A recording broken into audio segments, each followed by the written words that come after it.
Do you hold yourself back from speaking up because you get too nervous? Your palms might get sweaty, your heart rate increases, or your mind starts to wander as you worry that maybe your words are going to fly away like seagulls when you stand up to speak, or maybe you're going to be criticized, or someone's not going to like what it is that you have to say. Well, if that's you, then in this video, I'm sharing 5 ideas that can help to shift you from feeling nervous to feeling a lot more calm when it comes to speaking up. Now, it's not surprising that you might feel nervous when you go to speak up, because when we speak, it is a moment of vulnerability. We're opening ourselves up and we're sharing our thoughts, our opinions, our ideas, the things that exist on the inside with the outside world. So it's no wonder that we can have that sense of feeling a little bit uneasy.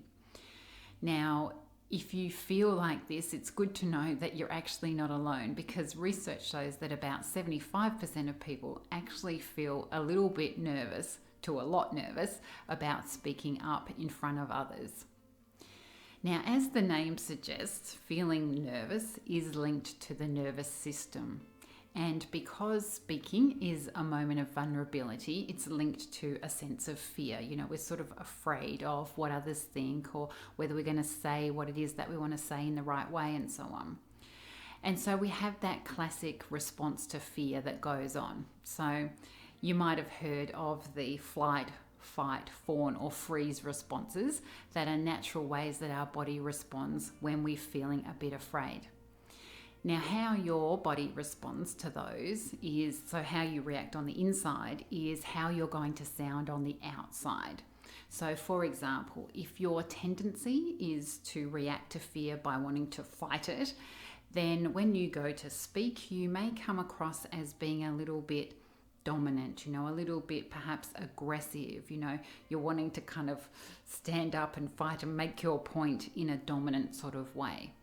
Now, the problem with that, of course, is that people might take a step back and not really listen to the extent that you'd like them to.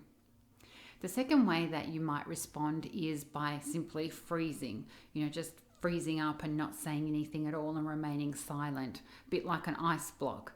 And of course, the problem with that is that your words just don't come out. And so, of course, you don't get your message across. Now, the third way is that you might respond by fawning. Now, fawning is that people-pleasing response. And so rather than actually saying what it is that's on your mind, you modify and filter your words. So they come out in a way that has you feel as though you fit in, feel as though you belong, you're not offending others, you're being nice. Now, the problem with that, of course, is that you're not actually saying what it is that you truly want to say. So you're not speaking as your authentic self. Now, the fourth thing that can happen is that flight response where you just want to run away. So you feel fear and you want to take off. Now, if that's what happens on the inside, when you go to speak, you might start speaking really quickly because you just want to get it over and done with, and you want to kind of run away or sit down. And so the problem with that, of course, is that your words might just get a little bit jumbled, a little bit mumbled. They may not come out right. You may not cover everything that you wanted to say. You may not make your point clearly. So it may be a little bit like a kind of half-baked cake. Now, whatever reaction you may have, it doesn't really matter, because it all comes from a common cause, and that is an unhelpful reaction by our nervous system. And so the good thing is there is a common solution, no matter what pathway you choose or what pathway you tend to respond with when it comes to that fear around speaking up. So I'm going to share now 5 ideas that might help to shift you from that sense of feeling nervous and anxious to feeling much more calm and in control. Now, the first one is to tell yourself that, well, I am safe. Because we're responding to fear, our perception of fear, then it can be helpful to actually just remind ourselves that perhaps we're not in as fearful a situation as what we think, unless we might happen to be speaking to a pack of lions that might want to eat us afterwards. It's likely that the situation you're in is not that unsafe. Now, that's not the case in all situations, but generally our fear exceeds what it actually is in relation to the situation. Now, an exercise I like for this comes from Dr. Nicola Perez's book, How to Do the Work. And it's a really good little exercise to go to reassure yourself around your safety and also to feel much more peaceful. And it goes like this. So it's about putting your hands on your heart, closing your eyes. Imagine a white light is coming from your heart. Take a breath in and say, I am safe, I am at peace, and breathe out.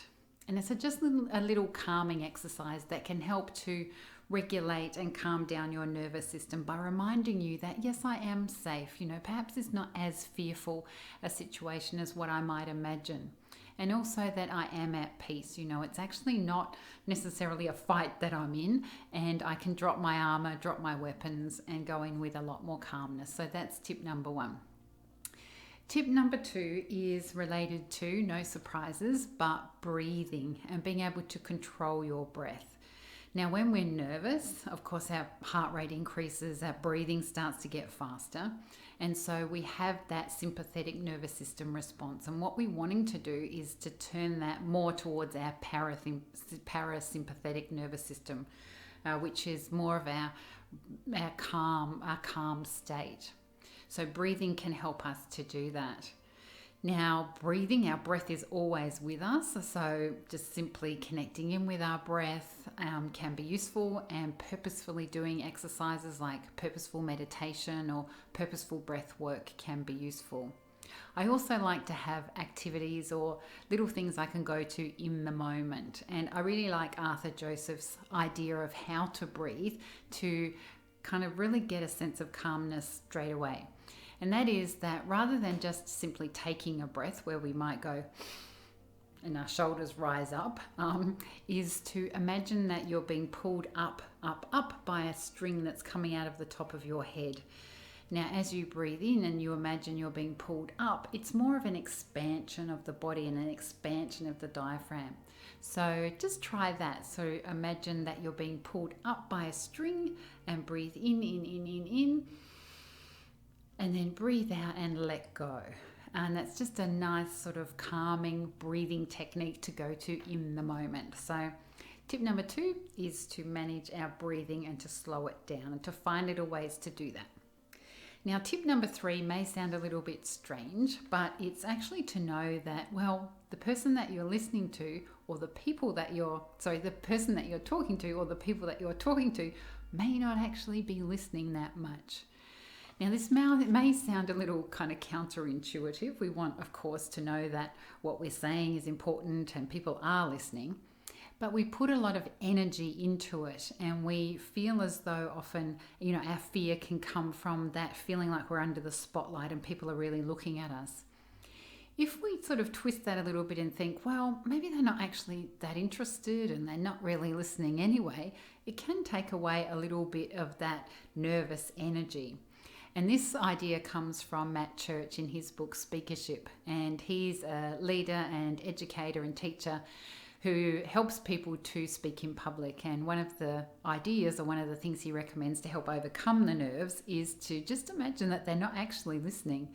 And it does help to develop a little bit of calmness in your body to think that, well, people on average have more than 6,000 thoughts going through their head in a day, so likely is that they can be a little bit distracted, and so that helps you to perhaps let go of the nerves and bring a little bit more energy to your speaking. So that's tip number 3. Tip number 4 is to drop the resistance.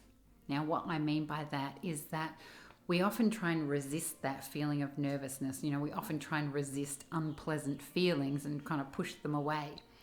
But Dr. David Hawkins in his book, Letting Go, says the more we resist emotions, the more they persist. So rather than resisting and pushing away, is to simply be with it, to sit with it, to notice it and feel it. And then the more you do that, the more you'll be able to move to a point where you'll be able to notice that that feeling is dissipating, and you'll be able to then simply let it go.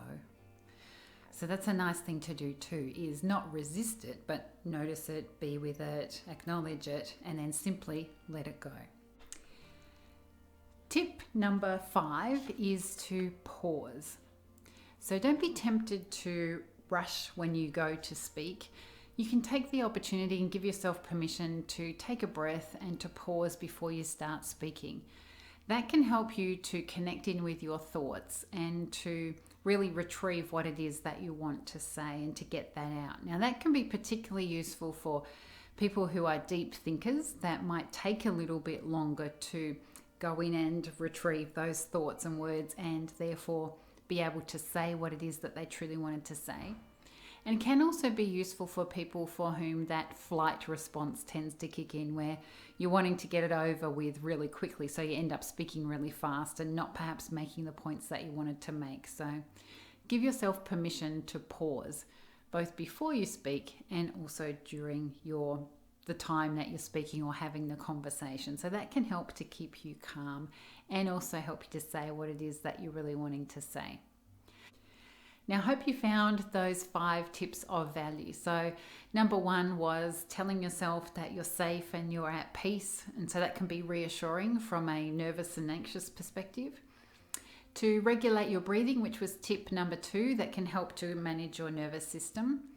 Tip number 3, which was around thinking that they're not actually listening probably that much anyway. So that can help you to drop the worry a little bit. And tip number 4, which was to drop the resistance, to actually just kind of be with the nervousness and then to be able to let it go. And tip number 5, which was to pause before you speak and also during the time that you are talking. Now, if you did find that of value and you'd like to connect with me further, then feel free to go to my website, which is at sharonnatoli.com. You'll be able to join my tribe and receive a fortnightly email which contains an article all around connecting with your authentic voice and finding your voice and helping you to speak up, along with invitations to events and some inspirational quotes. You'll also find some details on my programs there at my website as well. So look forward to connecting with you there or here. And in the meantime, simply keep being more of who you already are.